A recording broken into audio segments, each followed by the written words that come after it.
Көптеген актерлер белгілі бір рөлді сомдауды армандайды. Алайда олардың арасында керемет рөлдерден бас тартқандар да бар. Әрине, себеп әртүрлі. Бір жағына уақыт таба алмаса, біріне сценарий ұнамайды. Бірақ фильм кейіннен үлкен жетістіктерге жеткенде сол актерлер өз шешімдері үшін бармақтарын тістейтіні сөзсіз. Бүгін біз сіздермен сондай қателіктерге бой алдырған актерлер жайлы сөз қозғайтын боламыз. Тізімді Аватар фильмдегі басты рөлге үміткер болған Мэтт Деймон бастайды. Алғашында Аватардағы Джек Саллидің рөлі Мэтт Деймонге ұсынылған екен. Актер фильмнің үлкен кассалық жетістіктерге жететініне сенімді болғанымен уақыт таба алмаған көрінеді. Соңында басты рөл Сэм Уортингтонге бұйырды. Кезінде Мэтт Деймон Кристофер Ноланның «Темный рыцарь» трилогиясында Харви Денттің рөлінен де бас тартқан. Бұл жолда актер тағы да күнтізбедегі қиындықтар үшін өз орнын Аарон Экхартқа қалдырған екен.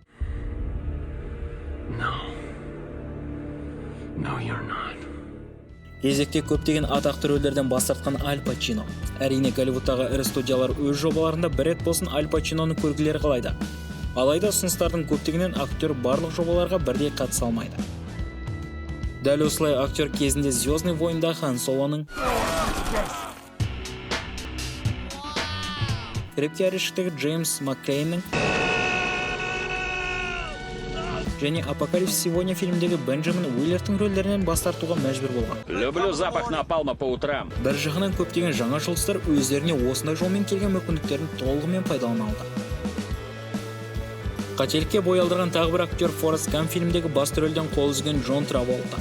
Ұсыныстан бас тарту себебі Тарантиноның «Криминальное чтиво» фильмі. Әрине, бұл фильмде өз кезегінде бүгінге дейін өз жанрындағы үздік кинотуындылардың бірі. Алайда Форест Гампты ойнаған Том Хэнкс дәл осы рөл үшін Оскар сыйлығына ие болды.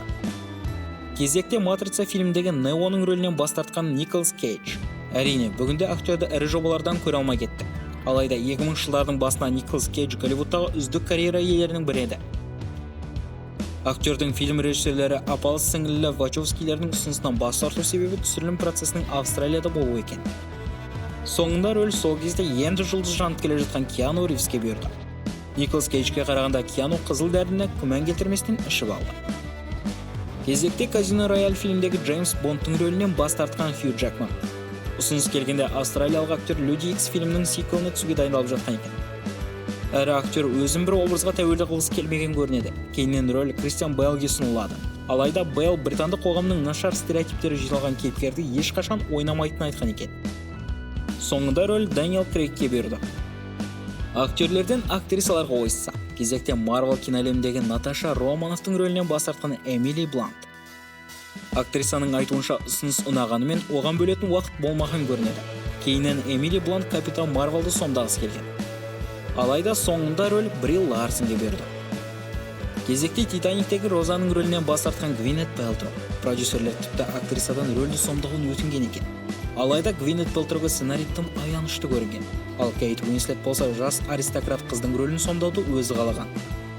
Соңында рөл Кейтке бұйырып, актриса ойын үшін Оскар сыйлығына үміткерлердің қатарына кіреді. Сонымен бүгінгі шығарылымыз соңына жетті. Видео ұнаса тіркеліп қолдау көрсетулеріңізді сұраймыз және ешқашан қателеспеңіздер.